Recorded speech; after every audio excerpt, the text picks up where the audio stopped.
Hey everyone, and welcome to today's Power Move Monday.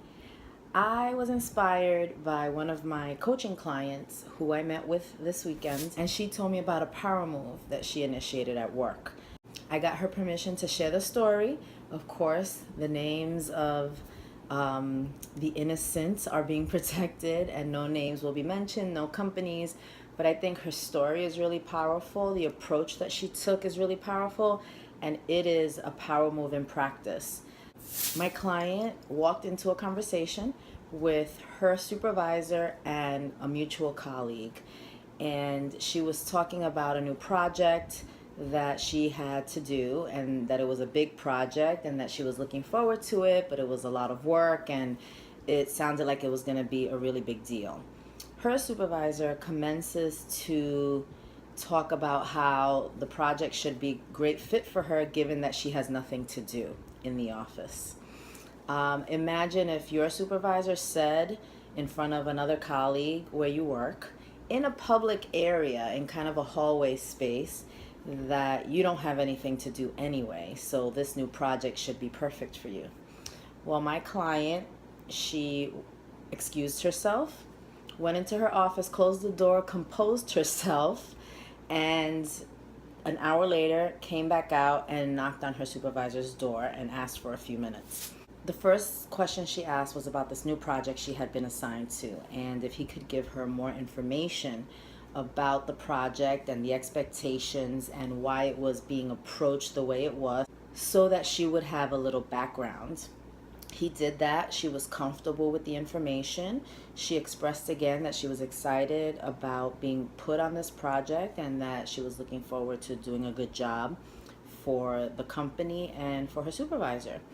But she then also said, I also want to speak to you about what you said this afternoon in front of our colleague, that I don't have anything to do anyway. So just as a side note, this supervisor has a very sarcastic sense of humor, and he's still relatively new at this company. People are still trying to figure him out, trying to figure out his modus operandi. In any case, she said to him that she thought it was inappropriate and quite frankly insulting that he would say that in front of this other person and also in a public area at the job. And if he felt that she had nothing to do, or if he felt that her work was not up to par, that she would like to have a conversation about why that is, what that looks like, and how they can move about changing that. He of course apologized.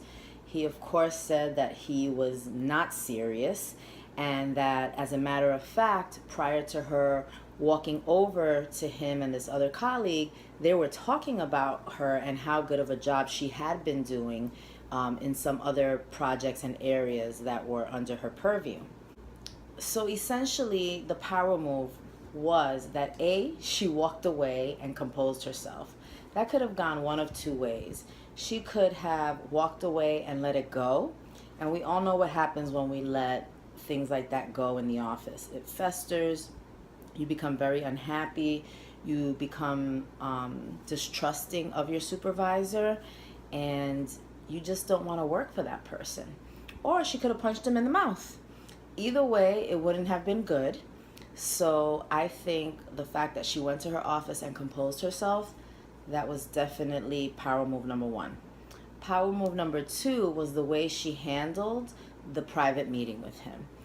Not only did she confront him and share with him that she felt it was inappropriate and insulting, but she also brought in another topic into the conversation to ease the tension.